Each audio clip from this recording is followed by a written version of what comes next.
Hey guys, how are you? It's the Crypto Sniper here coming at you on Bitcoin. Just following up recent events, how it's been playing out. First, a couple comments. It's always enlightening to get a bit of a feeling of how the average crowd typically responds to a message that you put out. And here we've got a couple of guys. This guy, Manuel Rodriguez, following me saying the market's going to churn, not be consistently great for trading. In other words, move downwards would be bought back up with spikes, and move upwards can be sold off. I stated in this video that in fact we have a macro bull bias, and in time it's our expectation for a super macro continuation pattern to be forming. We are the first to have done this.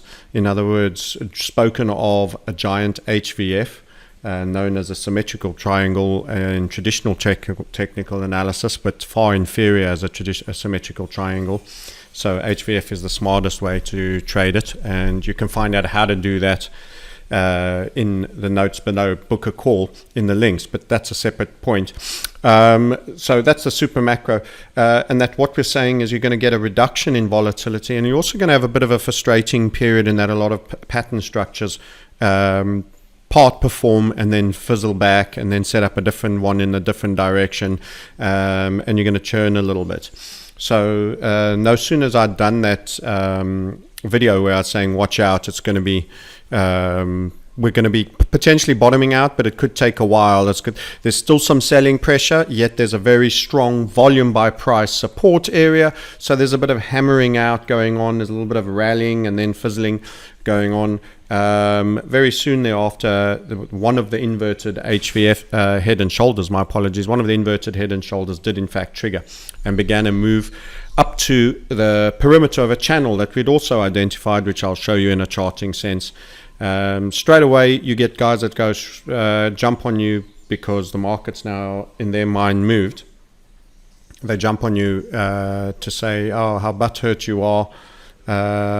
Others when in fact now the market is in fact pulling back on that and a shooting star, and we'll come back and we'll address that a little bit further.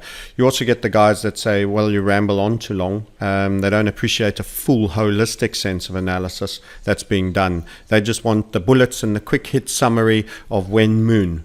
This is not a when moon channel. This is an idea where you actually, to attain some form of mastery and skill sets, you actually learn something. So there is some period of time. Please don't watch. This is not a channel for you.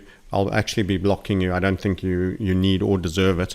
And I think the guys that want to show up and say straight away you're wrong when there's an initial move that goes contrary, which seems like it's in contrary to the message that was provided, even though, as I say in our videos, we are bias bull.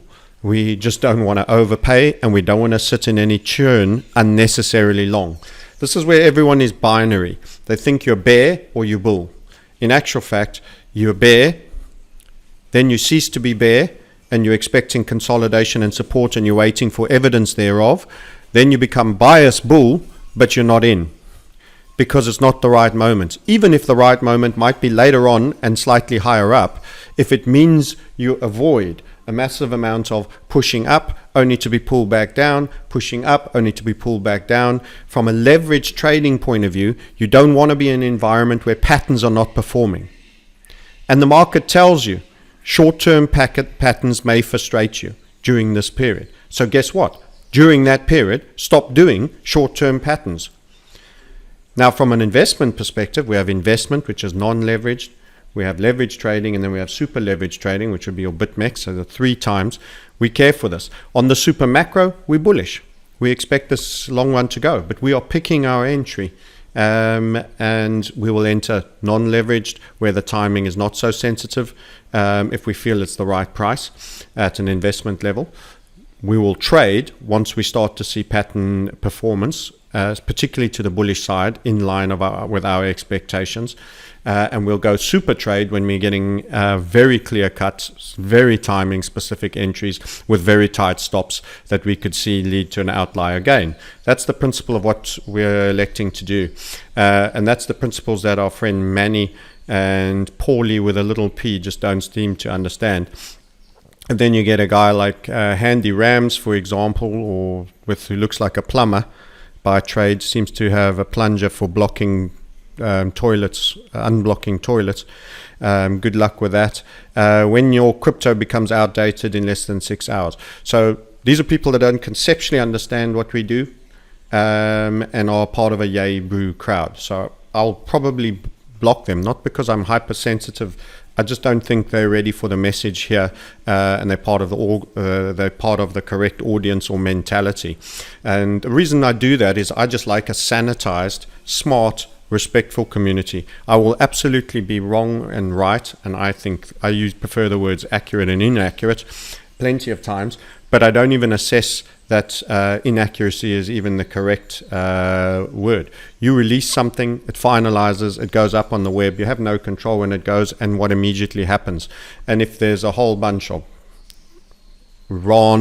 drama and gold and everything else has a final blow off high and you get a reaction from crypto, that single event doesn't invalidate weekly chart time frame macro view analysis. And that's what I think the likes of these four guys don't understand. So we'll be saying goodbye to them.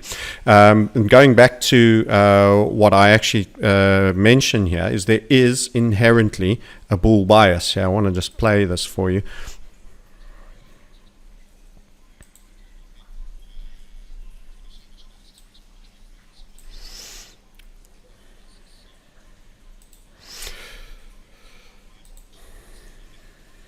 So what is being discussed here, you won't actually get the volume, I've got my headphones on, is the fact that we are to date, and I've reiterated this again, and there's suddenly a swathe of people that have come to this conclusion as well now, but they're late to the party, and the whole game is to recognize the pattern early, is that this wasn't a case of, let's just draw all-time high over here, bear market and new all-time high. And that's where the brigade has always been. Parabola, bear market, new parabola, bear market. There was no scope for understanding. There was no people early. We actually, when you were here and getting shooting stars and selling wicks, those just people thought it was just a temporary break before you went on to make a new all-time high. We were also the first to draw a channel across and call that a relative high too, and say you're actually in a channel to draw down, and we've plotted that, and I'll show you that in the charts too. So from a macro assessment, there was no one else that I've seen on any form that has actually highlighted that you're in a potential mega time frame continuation pattern, rather than just all-time high, bear market, bull markets ad nauseum. And so first of all, I think we deserve some credit for that, because it continues to comply to a far higher degree. If you pop over to our legacy YouTubes, you can see how far back this concept was being floated by us in terms of the macro continuations. This is our history. I don't delete any ones, including ones where we could perceptually be deemed inaccurate. You can see it being discussed here. We were at the RH2 highs there. You've only on your weekly time frame had the one shooting star, and we're saying you might revisit the 6K. Everyone was laughing at us while you're in double digits, 11,000, 10,500, 12,000, just shy of your 14,000 high by $2,000, and here you're being warned about a 6K pullback, because we were on to the continuation as a cycle. Everyone else, just a small pause before a new all-time high. You can see that meme showing up plenty of times on the super macro, highlighting the all-time high, the dip, and then this time there would be potential continuation. And that it is a huge gift here again as it started pulling down. To everyone else, this was, and here again, all these videos, dominance, highlighting dominance, and that you need to be in Bitcoin. In terms of the major themes of how trading Bitcoin, these guys that show up and tell us how butthurt we're supposed to be, actually, they haven't got a fraction accurate that we probably have got accurate in terms of dominance, Bitcoin being the theme, macro continuation pattern, and that you will be in a downtrend. The amount of people that called this a bottom, this period here, if we go back to this draw, and I will take you into a 3-day view, the number of people that were calling this scope over here on this red line that I've drawn. Come on, reframe. I'm on log. Let's go regular.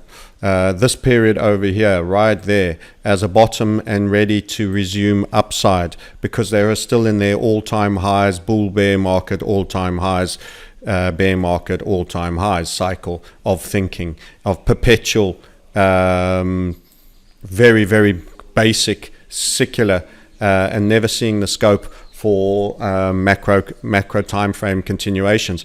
We asserted that would be a bear, and we're accurate about that. And we asserted that this would be a bear, and we were the sole people accurate about that, and we were mostly one of the few bears about this. And we said 6,800, and we drew this channel the minute this interception occurred, and we got this pattern because we already had a couple of channels. We were the first to draw this channel because we were expecting a channel from our RH2, because we already had a template which the price behavior appeared to be complying with. This is the futurism of scenario casting price behavior that others just didn't seem to conceptualize, that when you sold off here and that it's supported there. So this channel was drawn and it was tested there. And guess what happened in this you were wrong pump channel test and now shooting star on the 3-day time frame? You're actually in a degree of pullback, but you are, in our opinion, still largely creeping upside with a slight bias of bull, but there's no real volume conviction yet. We feel that there might still be a sell-off through this red line at some point. It doesn't have to be huge. It's a grind line, much like that grind line, much like that grind line. And you spot it best on the weekly time frame. In other words, there is scope for another stab down. There is scope for it. It doesn't mean it has to happen, and it doesn't mean that scale has to be large. This might be the final low right here. It might be. It may well be on the axis there, but there is still scope for a little dip down here, and how far that may go, I don't know. It might just be like that and test another low. We have we saw the inverted head and shoulder pattern, and we watched it break, but it didn't break with conviction volume. It didn't break with conviction volume.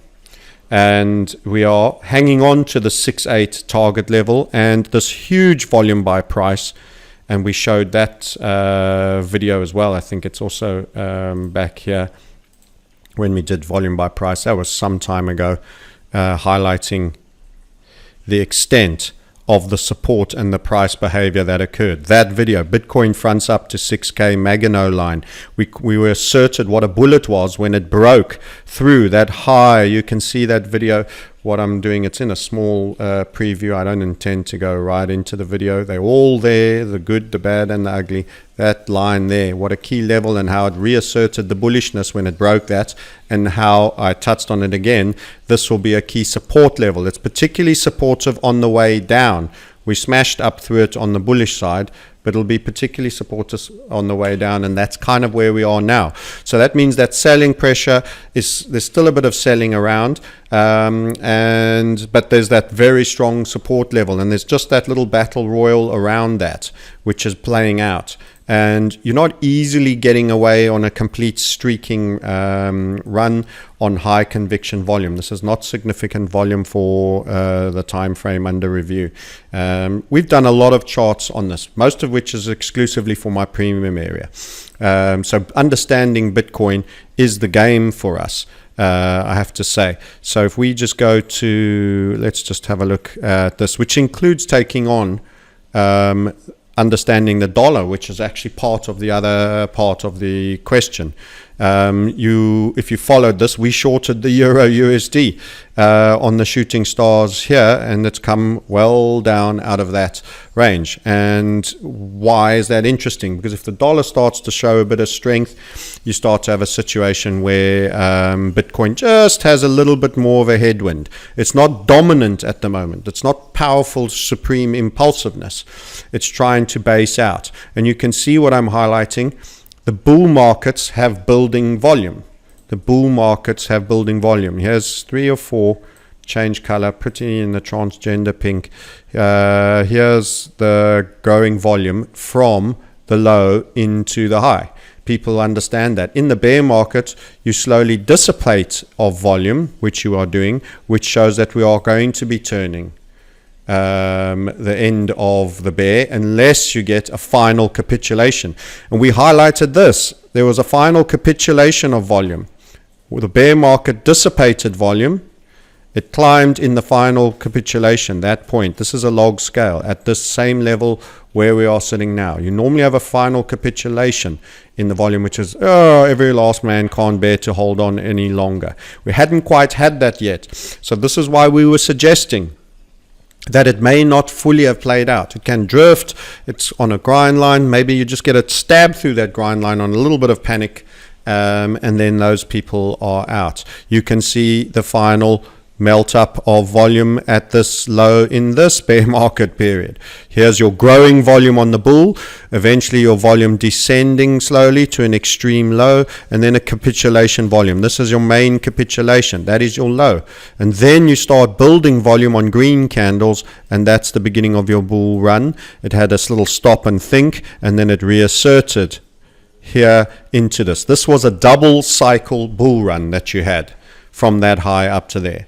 We explain that in far greater detail. You won't understand that as a YouTube watcher, but we explain it in far greater detail in our looms internally. But just so that you can have a small idea, we do a lot of analysis. We look at the CoT, we look at the volatility, and I'm going to give you a small idea here. Here was the high of the low there, and you have an extremity of the low of the volatility. That showed us the breaks.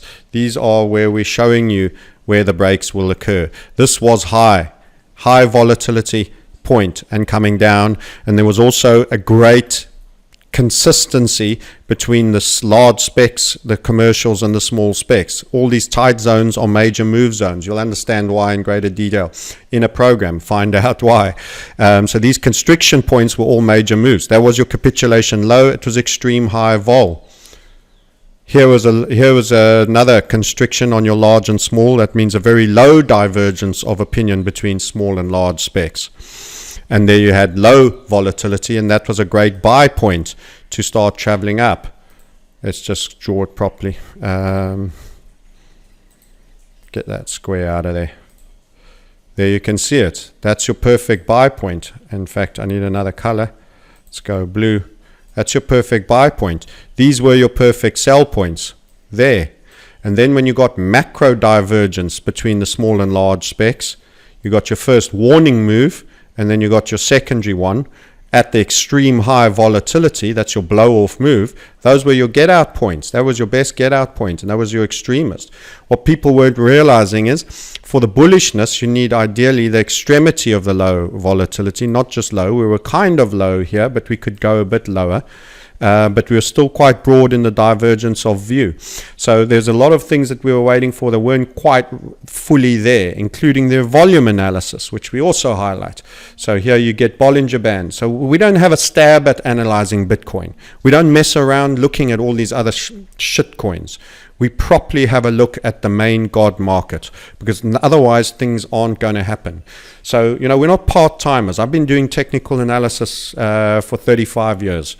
I take it seriously, and we do proper charts. This is what we discuss in Premium. Here's your Bollinger Band squeeze. Here's your Bollinger Band squeeze. These were all key events. We were one of the few accurate on there.